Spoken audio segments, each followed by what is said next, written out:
The following is my continued research and notes from Welshman Edward Llewellyn and his exceptional Lexicon and Histories of Great Britain, Archaeologia Britannica, which I used to demonstrate the antiquity of the Irish language and its affinity to Phoenician, but specifically to Sicilian Phoenician, whence all of the languages of ancient Britain and northwestern France descend, specifically the Irish and Scottish, who were once the same people, the Welsh, Cornish, Armorican, etc.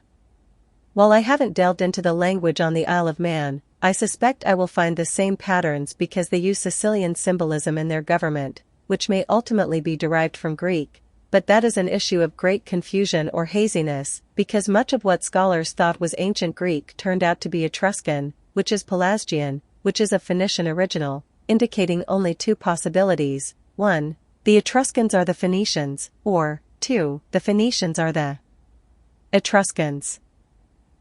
The reason this is significant is because the status quo claimed the Etrusco-Phoenicians are from the Orient, and that they are remnants of those who fled the Trojan War, with even the Julian stock of the Caesar family being descended from Iulus, the son of Aeneas, the Trojan War hero, who was the demigod son of Venus, a product of her affair with a mortal.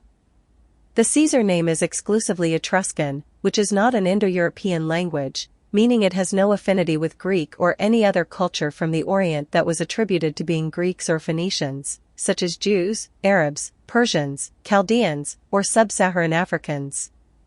Not one person will demonstrate the Etruscans are from anywhere other than Italy unless he uses forgeries or Fantasyland mythology, which seems to be what scholars of the past were all too eager to do for paycheck and some recognition. The only way the mythological origin of the Caesars could be partially true is if Troy was the city that Rome was built on top of and the setting of that drama took place in Italy. People believe Troy was discovered in Anatolia, but if you look at the finer details, the artifacts at the site were not Trojan or Greek. The coinage was Persian or from some other culture in Mesopotamia. I'm willing to consider some facts being embedded in mythology and scripture, but that which is usually true is metaphorical for a life lesson or an allegorical story that describes the emergence or cycles of the luminaries at different portions of the year. I treat everything that I investigate the way I would a manuscript. If even a portion of it is fabricated or combined with older works and dressed up differently to appear as original, then it classifies as a forgery. That doesn't mean I throw away the details in it without investigating them. If someone sold you a pure gold coin at full market price and its content turns out to be only half gold, that's a forgery. How would you discover it's only half gold? By investigating it. It doesn't mean you shouldn't melt the coin down and extract the gold, then get a refund or tell authorities, but there is no consolation of a gold coin purporting to be an ounce of .999 fine gold on its surface if the coin is only half gold, especially when you paid more than double than its worth. The coin is, by definition, counterfeit. Disclaimer: the following is not about having special boy blood or claiming supremacy by virtue of one's phenotype. It is merely a tool for you to correct the record when people invert history. The Etrusco-Phoenician and Roman languages have great affinity to the Celtic languages, and for those interested in what Caesar looked like, if his own family's phenotype can be relied upon, he was Celtic-Germanic in appearance, or in other words, blonde hair and blue eyes, which is what Celts are named after. Caliph, Calta, or Celta meant yellow or saffron-colored in Phoenician according to Alet Sams, and while he was ridiculed for connecting the Phoenicians to the Welsh, I'm demonstrating it for you. He was right. Calling someone Celtic would be akin to calling them blonde. It's not a race. There are many examples in European families where full-blooded siblings have different features than each other, such as dark brown hair and brown eyes and blonde hair and blue eyes. This is especially common among Italians and Irish. The Tusculum portrait is the only bust of Gaius Julius Caesar, still in existence, that was made of him while he was alive, unless others should be turned up through archaeological endeavors. Everything depicting Julius Caesar, other than this bust, is what the artist imagined he looked like and has no bearing on reality. And how would I know the phenotype of Gaius Julius Caesar? It's my family, and you're looking at the patriarch of it who came to America. He was born in 1871 in Sicily. His children begot 22 children, so it was a sizable family tree. His mother, my third great-grandmother, was a Conti, a bloodline from which 4 popes were produced. The Conti family was among the black nobles who derived their power from the papacy and shunned publicity. Italians have a history of dividing factions into white and black. The black aristocrats sided with the interests of the church because that's where their power was derived from. It's also why I must expose the religious institutions and destroy their credibility. It's not with the intent of offending people, my own family included, but the truth generally causes outrage amongst liars. I'm not a special carrier of the Caesar or Conti bloodline. Both are thriving, and I'm just a product of them. I have no affiliation with the Italian or American government, nor their religious institutions. I've taken no vows or oaths to any secret societies, though I've basically grown up with people who are members of them. Much of it is tradition, and sons take after their fathers. It's not as sinister as it seems, even though using these societies to maintain control of a government or industry is sinister, in my opinion, due to the opaque nature of it, and factions of these cults can be wicked to others, especially in small towns where people know each other and are all connected, so when they do wrong, the cult uses their system to protect their own and vilify those outside of it. But organizing people is like herding cats, so I understand why those who are involved in the ruling classes create these systems, and I don't think I could do better. To be frank, I don't think the problems we face are due to systems or secret organizations. I think the systems and secret organizations are symptoms of a society and culture that has low morality. I suspect the culture vultures see terms like black and white nobility, and confuse them with the American usage of those words in terms of skin color, but this is not the case. The man I am descended from was blood related to the black nobility, and had blonde hair and blue eyes. If the Conti family was black in terms of skin color, his Caesar genetics would not have survived the mix. I look Mediterranean now, but even I started off with Celtic features as a result of the black aristocratic Caesar Conti family genetics. They are clearly not Asiatic or African. For those of you who aren't exposed to what's spreading on social media over the last decade, I envy you. You'll probably laugh your ass off about the claim that Europe was originally inhabited by a culture with sub-Saharan African and Arab phenotypes, and their civilizations and empires were taken over by white troglodytes. But this comedy gold is promoted by the algorithms as history, just like the Tartarian Empire nonsense that anyone with enough sense to pour piss out of a boot can debunk. It's getting out of hand, and a significant portion of people espouse this nonsense as history. I assure you, it is no laughing matter because everything is being blamed on white people in Western culture, despite evidence to the contrary, but that's a different article. Even the Americans in Mexico are having their Olmec history assaulted by the culture vultures. No one is safe. Young people are influenced by emotion and persuaded to adopt ideologies that are inimical to their interests, and they do so because the media and academia brainwashes them to loathe themselves, blaming them for things that they had nothing to do with. So my coming forward and making private information about my family public is to serve as a tool for those of you who do get involved. It's not to brag. Don't drag me into it. I will not be coming to anyone's rescue in debates or anything like that. But this should set the record straight. Most of you believe total nonsense about those families, taught to you by Abrahamic deceivers in the institutions and numpties on the internet, so there's nothing to even brag about anymore. Much of the Italian nobility from the old world was stripped of their wealth and land, so being an Italian noble and having $5 won't even get you a latte in most places. Cesare is how modern Italians say Caesar. The family name enters the historical record around the time the Romans introduced the letter G to their alphabet, and prior to this, the C served as a G. In ancient Latin, the name was likely pronounced Gaisar, and so we can see why most European languages replaced it with a K rather than S, i.e., Kaiser instead of the way English speakers pronounce it. Everyone who gained prominence from the Caesar family initially did so through their prowess in battle. They are a salt-of-the-earth family who can get along with the nobles as well as the plebs. In Rome, your virtue was demonstrated. There was none of this born with a silver spoon in your mouth, on third base, thinking you hit a triple nepotism like there is today. You might have been born into prominent families, But you still had to earn the respect of the military, the government, and the people.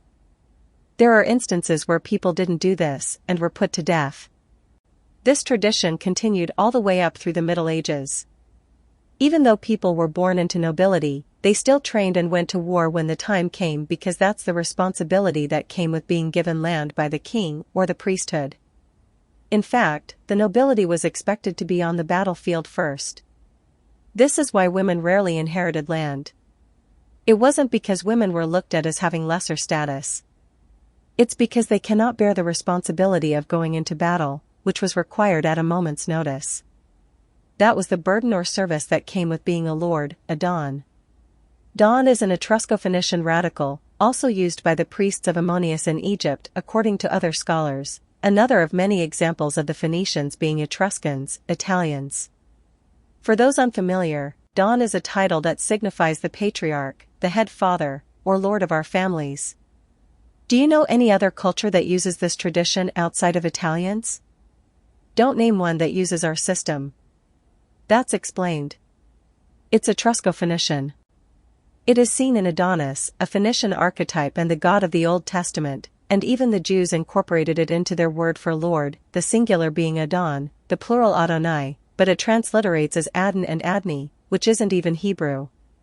Plural Hebrew words usually terminate in ut, if they're feminine, or im, if they're masculine, but there are some exceptions to this rule that I've demonstrated in the Spirit World series. I write ut instead of ot because it is clearly a vav, and if the letter o was meant, the ayin would have been used, and to be frank, I could not care less what a modern Hebrew speaker has to say about any of this. Your alphabet comes from Etrusco-Phoenician. Ayin signifies o, vav does not. Adni, Adonai, follows a Latin termination. But I digress. In Rome, respect was earned.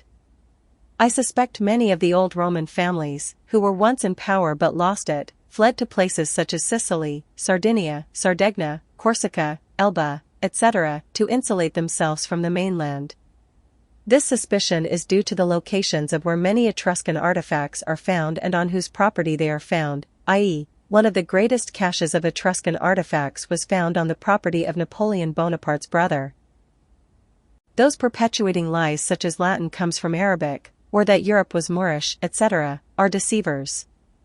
The word Arab, meaning mixed, and is only as old as the Chaldean usage of it to label people. The ancient Maori have nothing to do the Moors of the Common Era. Look no further than the Maori and Numidian, Berber, languages, which are derivatives of Punic, Sicilian Phoenician, or their cities, such as Lixus, Mauritania, which were built by Etrusco-Phoenicians. Carthaginians, who spoke Punic, were a diaspora of Sicily, not Lebanon. Etruscans and Carthaginians single-handedly destroyed the Greek expansion into the western Mediterranean in a naval battle off the coast of Corsica.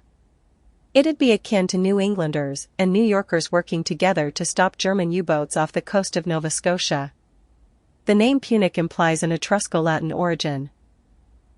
A mosaic was found at Lixus that included depictions of Pontus, a masculine archetype of the sea, as opposed to Thalassa, but there were no Greek inscriptions, which may indicate the Greeks took the archetype from the Phoenicians, unless I am mistaken and there were inscriptions that aren't visible in the image. Cernunnos was derived from Pontus, as depicted in the 1st century AD on the Pillar of the Boatman in southern France, Roman Gaul. And yet, almost no one talks about the abject fact that the horns on the earliest depiction of Cernunnos' head are crab legs, like those of Pontus, and the earliest depiction of Cernunnos is from the Pillar of the Boatman.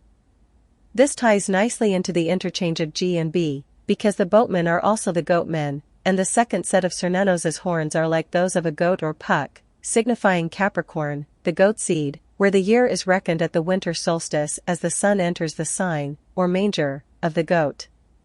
Also omitted is the fact that Castor, romanized as Castor, is depicted on the pillar, which is an exclusively Etruscan archetype and name, as is Pollux, a Latinization of the Etruscan Pultus. The Latins conform to Etrusco-Phoenician, not Greek. Do you know why? Because Greek isn't as old as you were taught, neither is Hebrew as a spoken language. It has been erroneously inserted into chronological history. The artist who sketched the artifact made Cernunnos's face and eyes have a slight slant that gives it a more oriental appearance, which doesn't exist on the actual Gallo-Roman artifact. In my opinion, this is how meticulous the inversion of history has been. I only included it because the caption corroborates the barely visible and partially destroyed inscription of Cernunnos. Puni signifies purple in Etruscan, the same as it does in the Latin pony, and the Etruscans from Babylonia were the first to trim their robes with Tyrian purple, according to the Roman senator, orator, and poet Silius Italicus. The influx of sub-Saharan Africans and Arabs to the Mediterranean doesn't occur till much later, circa the 7th century AD. The people who built the megalithic cities in North Africa were Celtic, who mixed with the cultures they interacted with from the eastern Mediterranean. The megalithic masonry most of you call polygonal, or that the Greeks called Cyclopean, is Pelasgian, another name for the Tyrrhenians, Etruscans. See the region of the Tyrrhenian Sea for reference. Sometimes you will also come across Greek accounts of them being called Tersenians, or Tersenian pirates, and even allegorized as Thalassocrats, lords of the sea, and Telchines. The following locations are in Alba Fucens, Italy, and Pumacocha, Peru. The masonry in Italy is much more ancient, but I will leave it with you to decide if this is an example of cultural diffusion or the ultimate coincidence. My opinion is that this example is analogous to finding Victorian architecture in Peru and expecting me to believe there is no cultural diffusion with England. But without inscriptions, or other artifacts to support cultural diffusion, it is only speculation, and I hope that remains clear. Keep in mind that when the Spaniards made it to the Americas, the natives didn't have the use of pulley systems or hard tools because, though their mountains were rich in iron, they hadn't learned how to mine or smelt it. The Peruvian masonry is undoubtedly exquisite, and the last thing I'd intend is to deprive that culture of their accomplishments. But has the skill of constructing this type of masonry ever been demonstrated in Peru? If not, then all that can be demonstrated is that people used similar masonry techniques in Italy and Peru, until further evidence emerges to prove who did it and whether there was cultural diffusion between them. The Incas built on top of what was already there, but no one seems to know who laid the original stones. According to the people in Mexico, those who built their megalithic temples were described in accordance with the Central European phenotype, which likely became the Northern European phenotype as the advancement in civilization enabled them to survive in harsh climates. One of the most impressive temple sites in Mexico is Monte Alban, which is essentially Mount Alba in Italy, where the Caesars are allegedly from, as well as an ancient name for Britain, Albion, which originates from Phoenician words that signify high rocks and white, because that's what they saw from sea when they landed in southwest Britain. As far as accounts pertaining to ancient geography from the historical record go, Polybius wrote, "For as concerning Asia and Libya, Africa was referred to as such back then, where they join with one another about Ethiopia, no one can say perfectly, to this day, whether it be a continent running to the south, or whether it be encompassed by the sea. So likewise, what lies between Tanais, north of the Black Sea, and Narbo, Narbonne, France, stretching northward, is unknown to us at this present moment, unless after diligent inquiring, we learn something of it. They that speak or write anything of these matters are to be thought to know nothing and to lay down fables."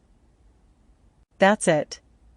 That's how small the European civilized world was back then. It was basically the coasts of the Mediterranean and the Black Sea, along with Albion being the secret treasure of the Etrusco-Phoenicians, also known as Bradanac, or Country of Tin, Britain. Everything beyond that, regarding Europe, was primitive living, if any living at all. The goal of my work is to help you develop a more realistic worldview, or at least more realistic expectations about what history could be so that you're not making fools of yourself by claiming things such as ancient architecture was the result of off-world alien technology, and other sensational ideas that can't be demonstrated. Please distinguish between claims and beliefs. All of that sensational information, whether intentional or not, is disempowering, and it can leave you feeling helpless. For what it's worth, it is possible for men to accomplish such feats regarding megalithic masonry. No gods, no Nephilim, no giants, only men. When you read about things like Irish giants, they were defined as being 4 cubits tall, which is only 6 feet. For Christ's sake, almost all of the Roman men on my father's side are Irish giants, including me.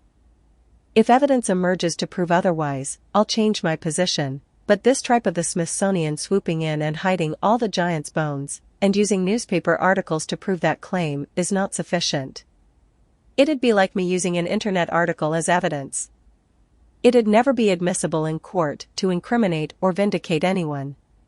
Something existing in print doesn't make it true unless there is real-world evidence to support it. With the advent of YouTube, I see claims being made about history that are not supported by any evidence, but are instead products of speculation and imagination, which is fine so long as claims aren't being made. But that's not what's happening. Claims get made by unlearned people who figured out how to grift attention so they can profit from the views and the advertising, and their efforts seem to have an algorithmic support that reality-based information doesn't get. Most people have a perspective that is consensus-based, meaning they will believe anything so long as the majority of their peers believe it, regardless of how erroneous it is. This is why information that causes emotional reactions, which gains the most views, is so dangerous. At that point, it doesn't matter what is true or not. That which is emotional will be shared and promoted because it gains more views, thus translates to more revenue. Polybius's account is dated from sometime in the middle of the 2nd century BC. One could refute this by claiming it is forgery or was disinformation. I'd consider both of these possibilities if evidence to support the claims can be produced. Please do so in the comments. However, without evidence, I'm not interested. At this stage of civilization, only the initiated were literate, so there'd be no reason to commit forgery on such accounts. The instances where the most forgery is found is in scripture and things related to religious subjects, pretending to be older than they are, and the reason we can tell it's forgery is because the language used at the time betrays the authenticity. So if any of you want to provide instances of the language betraying the authenticity of Polybius's accounts, post it. That'd be a sensational and welcome discovery. The disinformation idea would be an interesting angle, a pattern we've seen with the Etrusco-Phoenicians guarding the location of the British Isles, which enabled them keep a monopoly on the tin trade during the Bronze Age. But even if Polybius's account were disinformation, and the lands were known, civilization wasn't present yet. If people knew about those remote regions, they were likely under the employment of the empire for the purposes of mining resources, and the colonies hadn't developed to such a degree as to be called civilization, meaning they weren't densely populated or complex. Civilization cannot be kept secret. Villages and other small settlements might be able to remain unknown if they're secluded, but civilization is too easy to discover from afar.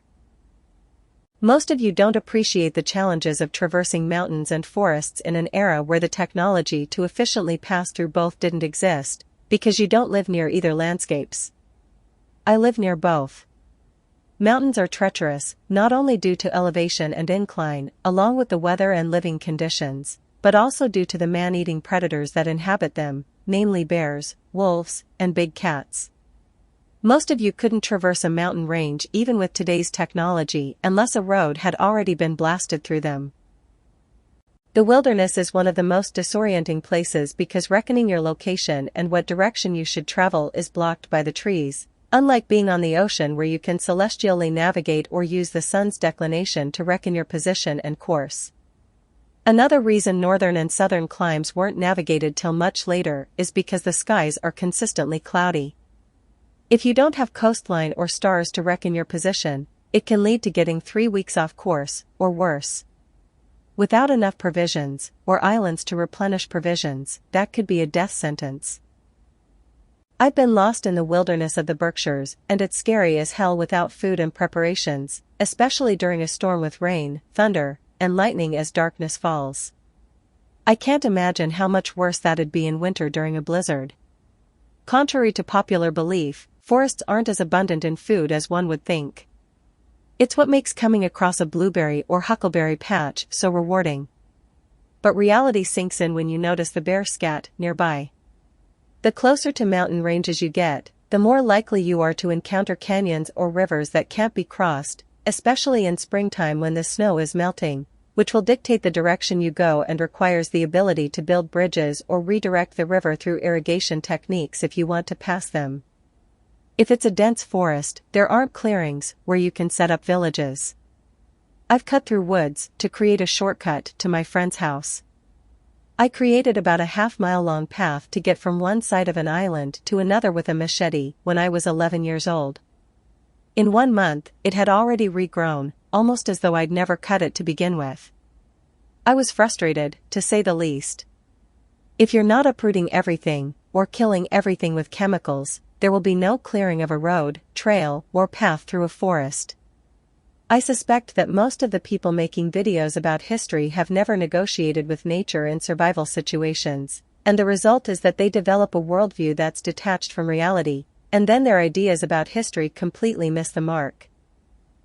Navigation on the seas was the easiest and most efficient method for commerce and travel, and sea life made sustaining civilization possible during the months where there isn't much food available on land. Learning to use salt to preserve food was a massive discovery. It is the very thing that enabled people to exit the nomadic lifestyle. One of the reasons the Etruscans thrived was due to having access to salt beds at the mouth of the Tiber. What you know of inland Europe barely existed before the Common Era. No one who lived there had advanced themselves out of primitive living enough to document it. It doesn't mean that people didn't inhabit those regions, however, it wasn't civilized, meaning inland Europe did not have dense populations with complex systems of civilization. That's why you don't have legitimate traces of civilization in northern Europe comparable to the period of the Etrusco-Phoenician, Roman, and Greek empires. A fishing net here, a canoe there, a spearhead in a bog, a comb made from antler, etc., are not forms of civilization, especially when you consider that cultures further south were carving lifelike statues out of marble during the same era. Rome only had 3 million inhabitants at the height of its power. Most major American cities have higher populations than that. Yet everything that is found in the rest of Europe, from their traditions to their alphabets, traces back to Italian origin. It suggests an Italian diaspora. Even Urnfield culture spreads from south to north in Italy, which means the evidence of it spreading north to south in Central and Northern Europe is a result of Italians sailing around the Iberian Peninsula and setting up civilization along the coasts that eventually spread inland, giving the appearance of Urnfield culture coming from Northern Europe. You might wonder what could incentivize leaving one's homeland for harsher climates, but if you follow the money, the demand for amber figurines, along with the rarity of amber, caused their price to be more expensive than a healthy male slave. Most of the amber at the time was from Sicily, and then from the Baltic region. It is exactly in line with the spread of that civilization to the north via the navigators. Do you think I'm talking out of my ass and making up details as I go? You should know my style by now. According to Pliny, Natural History, 37.12, amber figurines, in fact, sold at a higher price than a slave. He wrote, "So highly valued is this as an object of luxury, that a very diminutive human effigy, made of amber, has been known to sell at a higher price than living men even, in stout and vigorous health." Pelasgian masonry, called polygonal or cyclopean by the culture vultures who refuse to acknowledge Italy's history, is found everywhere the Etruscans set up commerce and civilization, and the controversy gets intense when you start looking at the Americas, which were claimed to be discovered by Italians in the Middle Ages, but were likely discovered by them much earlier through the ancient Briton Etruscan stock from Ireland, southwest Britain, or northwest France. Is America a corruption of Armorica? This maritime empire was eventually taken over by the remnants of the Etrusco-Ligurians in Genoa, who had the same trade routes as the Etrusco-Phoenician Empire, hence the reason Columbus knew about the Americas. But, given the affinity between the languages of the Darien Indians in the Isthmus of America and the Highland language of the Irish and Wild Scots, Lionel Wafer was able to learn the Darien language in less than a month. He also gave accounts of white Indians and, upon inquiring, was told by Chief Placenta that their mothers thought of the moon when they conceived. We may be looking at a massive cover-up of ancient cultural diffusion by the Church, under the Spanish Inquisition, for the purposes of claiming ownership to places in the New World, something that is covered extensively in Spirit World, Terminalia, which will blow your mind. The Pelasgians are claimed to be the maritime empire of the Mediterranean 232 years prior to the Phoenicians, yet their alphabet is of Phoenician original. This indicates that the Phoenicians are ancient Italians, the Etruscans, something that is also supported by the early Etruscan alphabet being only 12 letters versus the original 13 of the Phoenician one. This is a dead giveaway to the forgeries of Eastern Europe and Mesopotamia, which claim that the European alphabets descend from them, yet they have way more letters because those forgers didn't have enough knowledge to actually commit good forgery at the time they were made.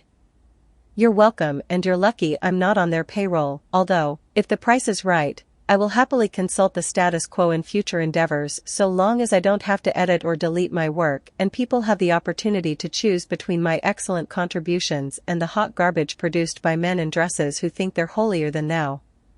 I'm Roman. Let he who would be deceived be deceived. I feel no pity for the majority of people because they demonstrate, daily, that they're uninterested in truth unless they can spin it in a way that supports their greedy agendas. That's a choice, and they've made it, and I respect it, just as I respect the choice of others to exploit that ignorance, even though I don't like it because the larger ramifications involve me having to exist within a culture that is animal-like and full of numpty zealots who suffer from the Dunning-Kruger effect. I am one of the few people who can put my foot down and set the record straight, protecting Europeans from the culture vultures who are eager to lie about or deny our history, because my family is one of the many that participated in the creation of Italian civilization whose rule of law, religious customs, and systems for mapping out language are still in place today, even though Western culture is corrupted beyond repair and will likely have to collapse, and then be restructured, before it can regain any credibility or merit. The Phoenicians have nothing to do with Semitic people, even under the nonsense of that construct, being descended from the fictitious character known as Shem. Look no further than the words of Archbishop Richard Trench, who wrote in the 19th century, "It was Eichhorn who first suggested calling a certain group of languages, which stand in a marked contradistinction to the Indo-European or Aryan family, by the common name of Semitic. A word which should include all these was wanting, and this one was handy and has made its fortune, at the same time implying, as Semitic does, that these are all languages spoken by races which are descended from Shem. It is eminently calculated to mislead." The concept of Semitic language is less than 3 centuries old. You were lied to, and you believed it because most of these lies are repeated by people you trusted, and they learned them from people they trusted. Their intention is not necessarily wicked, but those who created the lie did a wicked deed. Which of you, who disagree, have more authority and credentials than an archbishop of the universal priesthood who created your education system and the mapping out of your languages? This is why my work is devastating. I only rely on the best of the best, and I don't incorporate the feast of nonsense from emotional conspiracy theorists. I've been guilty of indulging in the feast of nonsense from time to time, because I couldn't conceive people would lie about things like this. But there is an element of tricksters in our society, and they get duper's delight when they deceive people. All I care about is the truth. I have zero agenda other than discovering truth, and I wouldn't even share my family's history were it not for an obnoxious collective of lying culture vultures, who have no history in mining and forging metals, mining salt, to preserve food and lift themselves out of primitive living, erecting temples that correspond to the cosmos, building seaworthy vessels, celestially navigating, or creating alphabets and mapping out language. You know what cultures inherently do these things?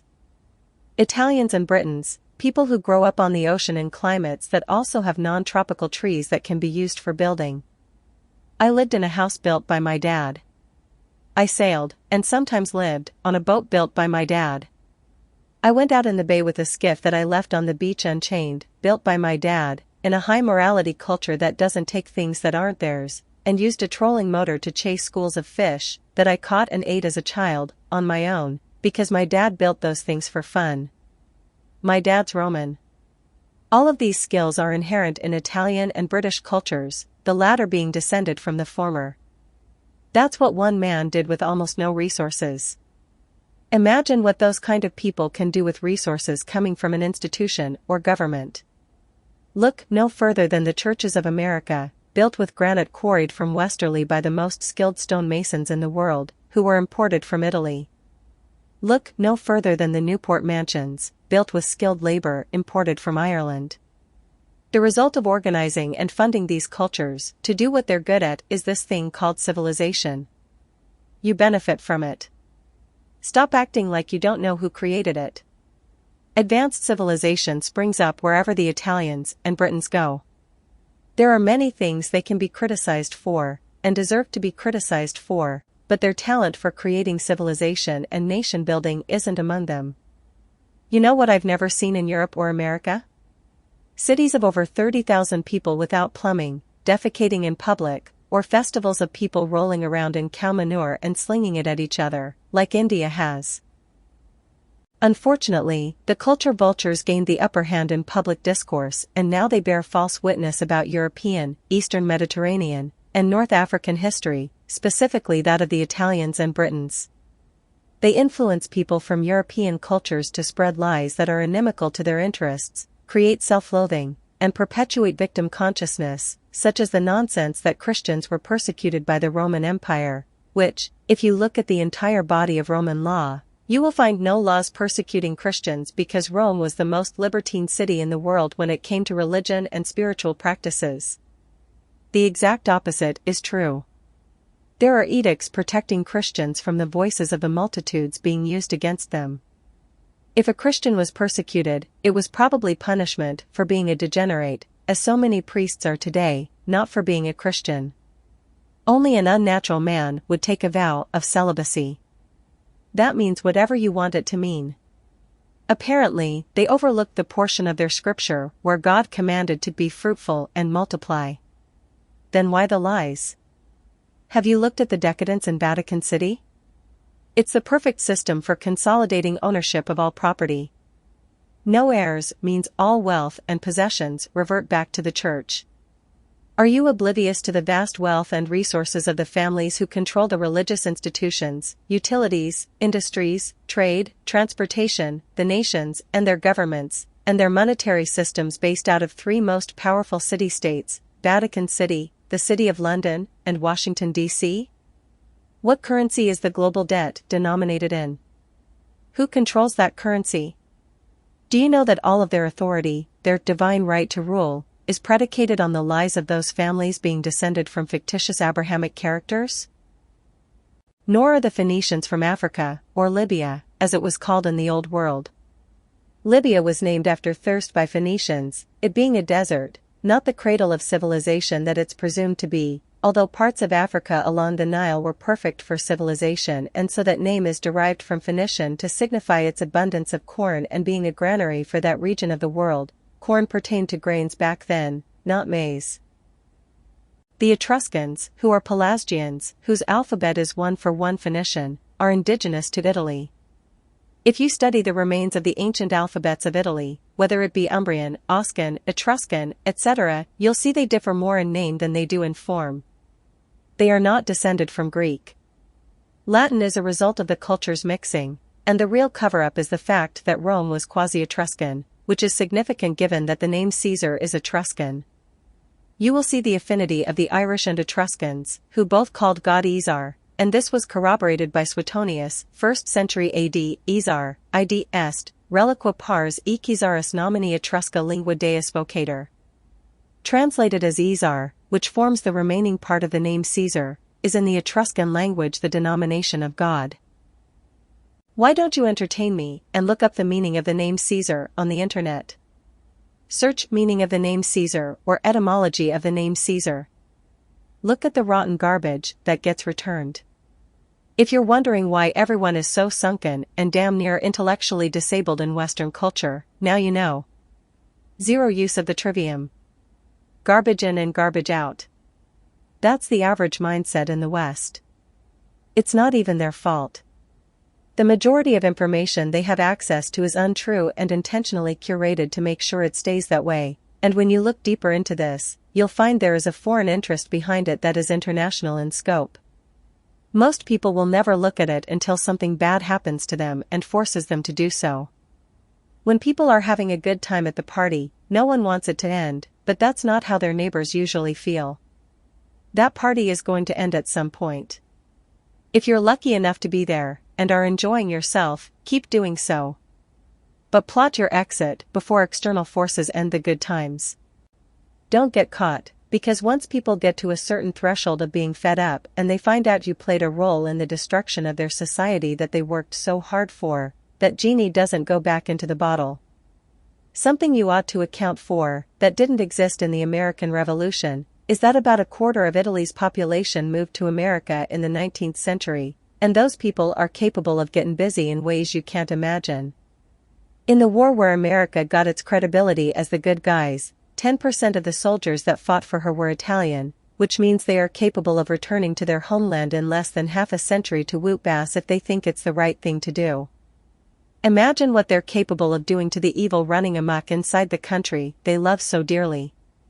My grandfather lied about his age to enlist in the army and defend America after Pearl Harbor, regardless of the untrue ribbon that it turned out to be, if you get my meaning. It's something he warned about after another untrue ribbon occurred in my youth, before most realized that 7-Eleven was a part-time job. Here is an image of a British soldier, I think, and my papa, in England, as they prepared for D-Day, right before landing at Normandy. The history of the Roman Empire prior to the Common Era was likely the Etruscan Empire, which is why the history of Rome is legendary and mythological, and no serious person can look at it and call it history. I suspect this was done by the Church and its monkish despots from the Alexandrian mystery schools, who took over the Roman system around the 3rd century AD. Latin was formed as a result of the indigenous Italian cultures mixing with the rest of the world, but Egyptian Thebes, Luxor, was once a capital for this empire when they possessed Asia according to the Greek general Conon, which explains the Egyptian mummy found there, wrapped in Etruscan, Italian, script. It explains how the so-called Paleo-Hebrew alphabet is nothing more than a derivative of Phoenician. It'd also explain the affinity that Celtic and Roman have to Sanskrit. It's not coming from India, or Chaldean, Aramaic, where the oldest inscription that can be produced is only from 250 BC, called the Mangulum inscriptions. No offense to those who think they're authentic, but I suspect they are forgery, based on their location and history of being discovered and dated. I've explained my position in previous articles. It is my opinion that the Phoenician alphabet came from Italy and spread in all directions, which is why Saxon letters are merely deformed Roman and the Scandinavian/German runes are from the Etruscan alphabet in Clusium. The inscriptions that were found in northwest Slovenia, near the borders of Hungary, Austria, and Croatia, were originally thought to be Proto-Runic, but anyone who can read Etruscan can read these, and eventually it was conceded that they are from northern Etruria, Italy, yet consisting of Celtic names written in Etruscan. Why? Because the indigenous Italians, such as the Etrusco-Phoenicians, were Celtic, not Asiatic or African. The Central European phenotype and systems of civilization originate in Italy.